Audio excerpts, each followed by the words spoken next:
তিন বেলা আমাকে খেতে দিতে হবে না গো বৌমা, তুমি একবেলাই খেতে দিও, আমি ওটাই তিন বেলা ভাগ করে খেয়ে নেব। বৃদ্ধার এই কথা শুনে তার বড় বৌমা বলে ওঠেন, বারবার আমার কাছে কেন ঘ্যান ঘ্যান করেন? আপনার তো আরও একটা ছেলের বউ আছে, যান না তার কাছে। বৌমার এই কথা শুনে মাথা নত করে বৃদ্ধা বলে ওঠেন, তার কাছেও আমি গিয়েছিলাম বৌমা, ছোট বৌমা দরজা খুলল না, বিকেলে আবার যাব তার কাছে। এ কথা শুনে বড় বৌমা বলে ওঠে, আপনার একটাই তো পেট, সবার কাছে এত খাবার গিলে তা রাখবেন কোথায়? জলপূর্ণ চোখ আর শূন্য বুক নিয়ে বৃদ্ধা বলে ওঠেন, তোমরা কেউ তো আমায় খেতে দিচ্ছ না বৌমা, তাই তো সবার কাছে তিন বেলা বাটি হাতে ঘুরছি, যে কেউ একজন একটু খাবার দিলেই হবে। তার এই কথা শুনে বড় বৌমা বলে ওঠেন, তা ওইখানেই তো বাটি হাতে পড়ে থাকতে পারেন, এখানে আবার এত নাটক করার কি আছে বাপু শুনি? বৃদ্ধা কাঁদতে কাঁদতে কাতর হয়ে বলে ওঠেন, বৌমা আমি নাটক করিনি, আসলে এই ক্ষুধার্ত পেটে কাল সারাদিন কিছু খাবার পড়েনি, বড্ড কষ্ট হয় জানো তো, কত বোঝাই গো ওকে, শোনে না আমার কথা, তাই তো একবার এই দোয়ার আর একবার অন্য দোয়ার। বড় বৌমা বলে ওঠে, তা বুড়ো বয়সে এত খাই খাই কেন বলুন তো আপনার? তিন কাল গিয়ে তো এক কাল ঠেকলো, মরার সময় হয়ে এলো, এখন এত শরীরের কথা না ভাবলেও চলবে। আমার পুরুষ মানুষটা সারা বছর বাইরে পরিশ্রম করে, পয়সা ঘরে আনে, আর উনি শুধু খাই খাই করে। এই কথা শুনে জলপূর্ণ অবাক দুটি চোখে কাপা কাপা প্রতিবাদী কণ্ঠে বলে ওঠেন, বৌমা তোমার পুরুষ মানুষটা কিন্তু আমারই সন্তান, 10 মাস ওকে আমি পেটে ধরেছি, নিজে না খেয়ে বড় করেছি, মানুষ করেছি, কিন্তু বুঝিনি বৌমা, ছেলেদের জীবন আলো করতে গিয়ে নিজেদের ভবিষ্যৎটা এভাবে অন্ধকার করে ফেলব। তবে তোমরা আমার সাথে যে এমন দুর্ব্যবহার করো তা আমার ছেলেরা জানে, তারা তো প্রতি মাসে আমার জন্য তোমাদের আলাদা করে খরচ পাঠায়, যাতে তাদের মা একটু ভালো থাকে, সুখে থাকে।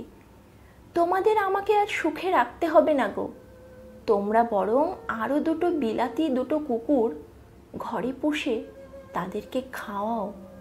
কিছুক্ষণ পর ছোট বৌমাও রেগে মেগে এসে ওই অসহায় বৃদ্ধাকে গালিগালাজ করে, গায়ে হাত তোলারও চেষ্টা করে। সাথে বড় বৌমাও তাকে বলে ওঠে, কি যত বড় মুখ নয় তত বড় কথা, ছেলেরা টাকা পাঠালেই বুঝি খরচা করতে হবে আপনার জন্য? আপনার তো 3 কুল পেরিয়ে 4 কুলে ঠেকেছে, মরার তো সময় হয়ে গেল, তা আপনার পেছনে এত টাকা খরচা করে আমরা কি নিজেদের সন্তান নিজেদের ভবিষ্যৎ নষ্ট করব নাকি? বৃদ্ধা কাঁদতে কাঁদতে মাটিতে লুটিয়ে পড়ে, করুণ স্বরে বলে ওঠে, বৌমা এসব তোমরা কি কথা বলছো? আমি তোমাদের মা। তার কথা শুনে দুই বৌমাই একসাথে বলে ওঠে, মুখে তো বেশ ভালোই বলি ফুটেছে আপনার, তা যান না ইনকাম করে খান। বৃদ্ধা বুকে পাথর চেপে তার মুখে জড়ো হয়ে যাওয়া চামড়ায় খানিক মৃদু হেসে বলে ওঠেন, বেশ তাই করব বৌমা, ঈশ্বর তোমাদের মঙ্গল করুক, আমি নিজের রাস্তা নিজেই দেখে নেব। তারপর থেকেই বৃদ্ধা জটা গ্রামের চৌমাথার মোড়ে লোকের জমি থেকে আলু কুড়িয়ে বিক্রি করে স্বাবলম্বীভাবে জীবনযাপন করছে।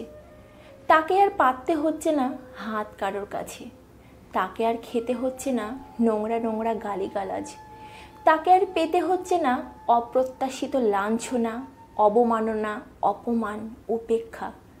এখন তিনি দিব্যি আছেন। কাজের সূত্রে 2 ছেলেই বিদেশে থাকতো, প্রতি মাসে মায়ের জন্য তারা সব কিছু কিনে পাঠাতো, যাতে মায়ের কোনো অসম্মান না হয়। কিন্তু 2 বৌমাই স্বার্থপরের মতো তার সাথে দুর্ব্যবহার করেছে, তাকে ঘর থেকে বের করে দিয়েছে। প্রতিবেশীদের থেকে খবরটা দুই ছেলের কানে পৌঁছাতে খুব একটা দেরি হয়নি। তারা খবরটা পেয়েই দেশে ফিরে আসে।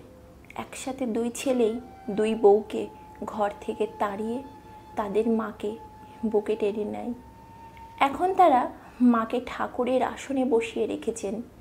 তার দুই ছেলে তাদের মাকে নর্দামার কীটদের কাছে রেখে নিশ্চিন্ত হয়ে আর বিদেশে কাজ করতে যায়নি, বরং মাকে নিয়ে গ্রামেই একটা দোকান শুরু করেছে। সেই দোকানের নাম দিয়েছে মা তুমিই স্বর্গ। তারপর থেকেই বৃদ্ধার জীবন আলোয় ভরে ওঠে। থাকে না কোনো অপমান, লাঞ্ছনা, উপেক্ষা। শুধু পান দুই ছেলের নিখাদ নিঃস্বার্থ ভালোবাসা আর অপরিসীম যত্ন।